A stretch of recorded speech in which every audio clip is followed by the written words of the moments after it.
2 কেজির মতো গরুর কলিজি, কুরবানির গরুর কলিজি। এখন দিব তেল। 2 কেজি কলিজার যতটুকু তেল লাগে পরিমাণ মতো, যে এরকম খায়। আমি দিব তেজপাতা, দারচিনি, এলাচ, লং, এলাচের পাতা, পেঁয়াজ। এখন আমি সব একে একে দিয়ে দিব।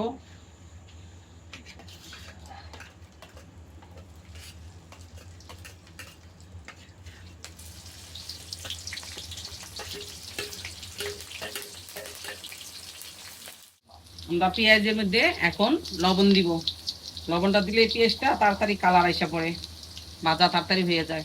পরিমাণ মতো যতটুকু লাগবে আমি ও পরিমাণ মতন দিয়ে দিলাম লবণটা, পরে আর লবণ দিব না। পেঁয়াজটা হতে হতে আমি একটা মশলা রেডি করে ফেলি।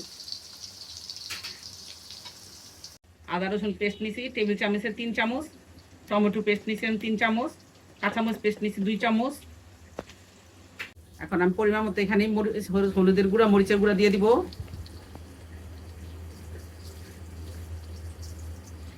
3 চামচ হলুদ দিলাম।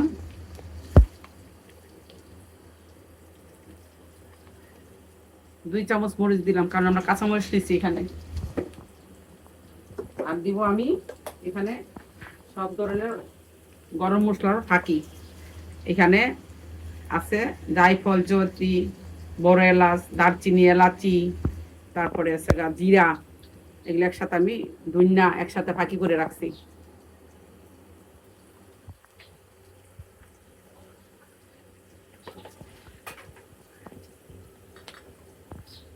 দিব আমি বড় ধনিয়ার গুঁড়া 1 চামচ।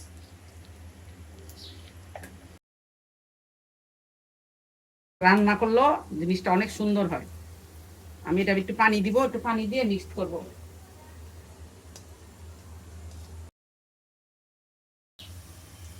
এই সবগুলো মশলা আমি ঢেলে দিব।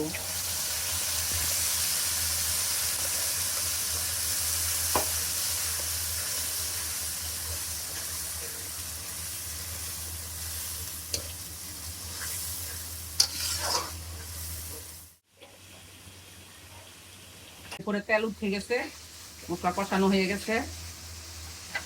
আমি এখন কলিজাগুলো দিয়ে দিব।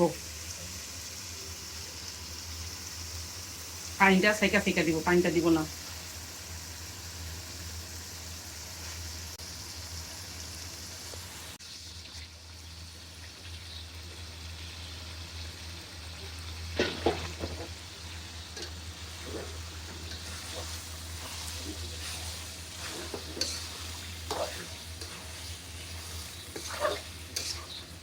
সব মশলা দেওয়া হয়ে গেছে, শুধু লবণ চাকবো আর একটু জিরা ফাঁকি দিব আর কাঁচামরিচ দিব। সব দেওয়া হয়ে গেছে, খালি আমি ভাজা ভাজা করবো এখন। এই যে মশলাটা তেল তেল বাড়িতেছে, এখন আমি আর একটু ঢেকে রাখলে এটা পানিটা বাইর হবে ভিতরের থেকে। আমি 10 মিনিটের জন্য ঢেকে রাখবো।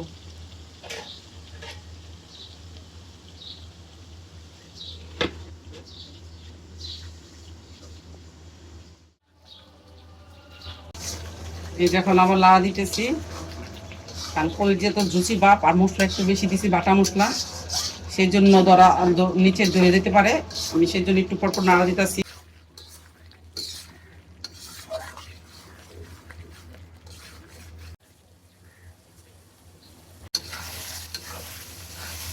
লাস্ট ফাইনালি এরকম হবে। এখন পানি দিব, সিদ্ধ হবে, সিদ্ধ হলে সেই পানিটা শুকিয়ে গেলে ফাইনালি এরকম হবে। যে বাটির 1 বাটি পানি দিলাম, হাফ কেজি মতো, 1/2 লিটারের মতো। আমি ফুল পাউডার দিচ্ছি। গ্যাসটা যদি এখন বেশি থাকে তাহলে হয়ে যাবে, এই 10 মিনিট লাগবে। আমি কটা কাঁচামরিচ দিব আর জিরা ফাঁকি দিব। আমার মশলার ভিতরে জিরা ফাঁকি আছে, অল্প একটু দিলাম।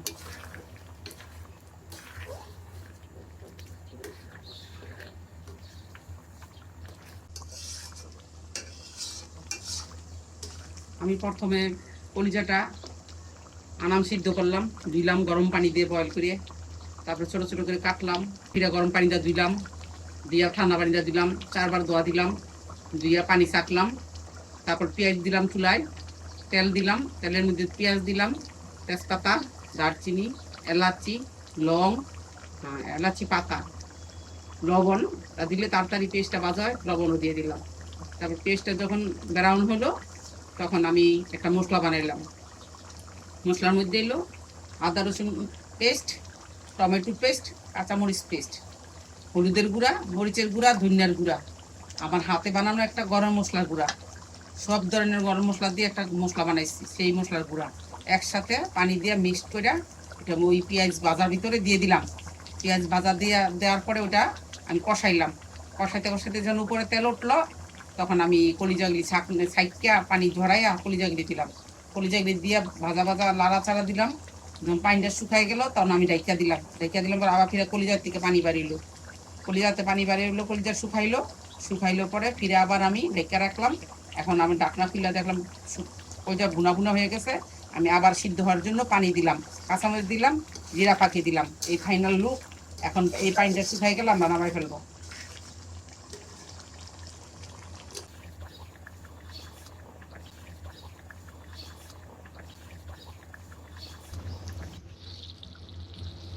আস্তে আস্তে তেল উঠতেছে।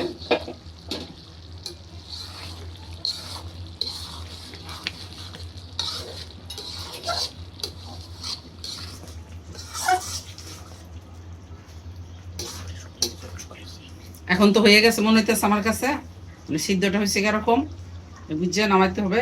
এখন একটু জল লাগবে, এটুকুর ভিতরে একটু থাকলে ভালো লাগবে, শুকনো শুকনো খাওয়া যাবে না।